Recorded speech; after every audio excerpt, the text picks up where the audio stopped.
Live from somewhere in Las Vegas, it's Chris Angel Magic Jam with special guest. Hey, it's Jonathan Pendragon. How was that? Plus all the news, gossip, magic, and mayhem you can handle from the secret warehouse. Cyberworld, are you ready?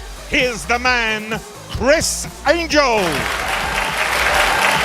Yeah, right here, baby.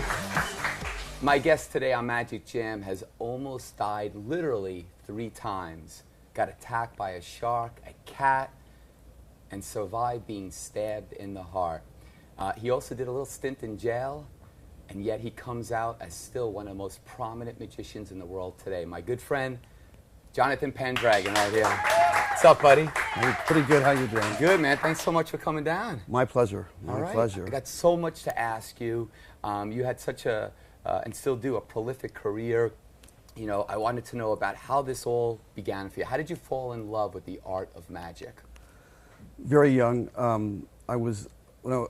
I developed OCD, obsessive compulsive disorder, as like 9, 10 years old, and so I would run and hide in the library.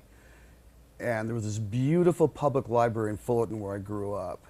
It was like something out of Star Wars, just gorgeous. And I would grab a book and read it. And one day I grabbed a book called Magic and Magicians. And there was a biography of Robert Houdin and Houdini and Thurston, Blackstone, and then a few tricks. And I thought, wow, this is really, really interesting. But what I found more interesting was the life of the magicians and the actual tricks. So I was intrigued first by these guys that, you know, created fantasy for a living. And so I just get more and more books and started doing it. Did you perform at the usual birthday parties, or did you go like straight to illusions? No, I didn't start illusions until I was a lot older. I began doing birthday parties and stuff like that, doing the high school talent show. I was terrible. I was really terrible. But I got my first professional job when I was 17 years old, because I was always in theater. I love theater, and it was called 1520 AD. It was a recreation of the court of Henry VIII, and I played William Summers, who was the fool to Henry VIII, the real, you know, his court jester. So I had to juggle and do gymnastics, and I did my magic with this really bad British accent, you know, and in the costume and the tights, and you know, and it was. You know, for a 17-year-old, I mean, to get this part was really wonderful. And so I did close-up magic, and then I did stage manipulation, and then, you know, and then I would hang around the Magic Castle. And I really am a product of the Magic Castle, because that was the center of magic in Southern California. It's, you know, center of magic in the world, you know. Vegas, of course, and, you know, we've got this, like, these 2 great capitals so close, the Castle and Las Vegas. It's incredible to grow up in this period of magic in this particular place. And so I know that you were a stunt performer, and you still are as well, but what came first? Was it like you got into magic and then you developed the stunt skills because of the magic, or vice versa? I think the real fantasy of mythology, and again from my books, was something that really appealed to me. You know, that's why I chose the name Pendragon. My real last name is Yarbrough. It's a British clan that goes back to 800 AD, and about the time that King Arthur was first written about. And so I just loved, you know, reading all about that stuff. And so I saw this documentary when I was a kid on Douglas Fairbanks, who was this actor at silent screen who, you know, played Sinbad and D'Artagnan, the Three Musketeers. And I go, wow, I got to do that. I've got to do something with fantasy. So I was kind of polarized in that part of me loved the magic, and part of me wanted to be an action actor. But then I found out that actors really don't do that anymore. It's the stunt guys that do that. So I decided I was going to be a stuntman, or a magician, or a stuntman, or a magician. You end up doing both. Didn't end up doing both. And you met your wife, former wife, I should say, Charlotte. At the University of California at Irvine. Yeah, I was in theater, and she was in dance. We were both on the swim team. And I remember I was diving. I was actually on the diving team, and she swam under the board, and I just said, "Wow, who's that?" And I said, "Well, that's Charlotte." And does she have a boyfriend? He goes, "Yeah, but he goes to Berkeley." And I went to UC Irvine. So I said, So you "Okay, made your move. yeah, make my move. That's right." and we were engaged 4 days later. Wow. And married for 34 years. Wow, and an amazing career. I remember, I think it was Tannen's Magic manuscript at the time, was probably early 80s. And they had you were on the cover, both of you were on the cover, and I'll never forget it. It was such an iconic photograph. And it really, I think, opened up the doors, really perpetuating you guys on television, really as one of the most prominent couples in magic, and really inspired so many future couples in magic. And I remember seeing on television constantly, and all of that culmination led to circumstances where you're no longer working together. And tell us a little bit about whatever you can tell us, because there's been so many rumors out there. Yeah. I want you to kind of set the record straight. Part of it is very, very personal, and I just never speak about it. We were very physical performers. I mean, I was a gymnast in college as well, and our original style was, Charlotte was a champion bodybuilder, and the photos that were in Tannen's were actually originally shot for Muscle and Fitness magazine, where we posed for Muscle and Fitness.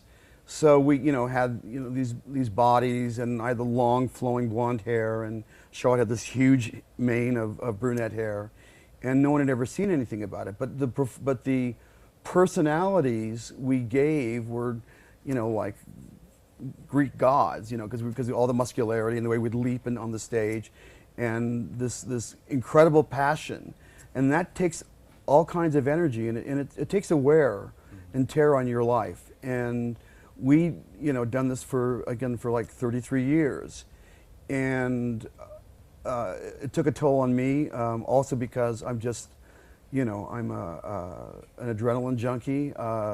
Being a stuntman, I was mauled by a Bengal tiger, as you mentioned. I was attacked.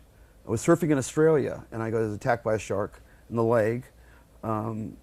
So all these injuries, and yet all this passion going into it. And that creates kind of a volatile situation. And I was really in a bad way. I mean, when the arrow accident was just this freak accident of it was a broken aluminum arrow, and I actually landed on it. I was in my workshop cleaning up, and it hit me in the side, and it nicked my liver, went through my diaphragm, and then went through my heart. And they should have been dead. They thought, they don't know why I survived. Right. Took me to the hospital. 3 surgeons worked on me, and I just got, I was just so many injuries, so much, and such a struggle to maintain that character. I was just exhausted. And, a lot's been written about it. It really had to do with much more with some financial things that Charlotte did that I was completely unaware of, and that when I was, spent 2 years recovering from the arrow, going through my heart, to find out that our home was in foreclosure because she'd made some investments, again, without my knowledge, and our bank accounts had been emptied, and I was, I just devastated. I couldn't understand it, and I was suicidal, and I was trying to convince her that I was suicidal, and I fired a gun into the bedroom. I was not shooting at her. I've never harmed Charlotte. I love my wife very, very much. I will always love Charlotte, even though we're going our separate ways now. I will never not love her. I will always, care for her and worry about her. But I was just trying to convince her that I was suicidal, and I fired a gun into the ground, which is illegal in California, as it should be. And because I was crying out for help.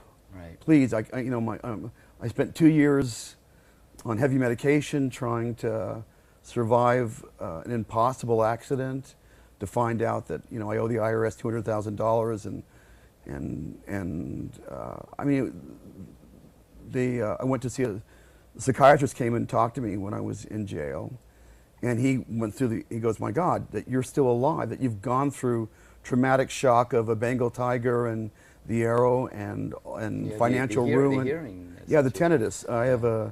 I hear hissing sound 24/7. It's it's like rock stars that get too close to the speakers. I was a scuba diver all my life, and so the pressure differential eventually can cause damage to your ear. And I had a really bad flu in 2001, and when it went away, it just left this. I never hear silence. So they were giving me medication for that. So I was dealing with so much, and they were just So the guys were going. The psychiatrist went into court and said, "It's amazing this guy is even standing." Right. Right. So Well, you're an inspiration to so many. You've been through more than many people experience in multiple lives, and you're here to tell us about it. And when we come back, we are going to find out more about this amazing man's journey and his quest to continue the art of magic. Stay right there.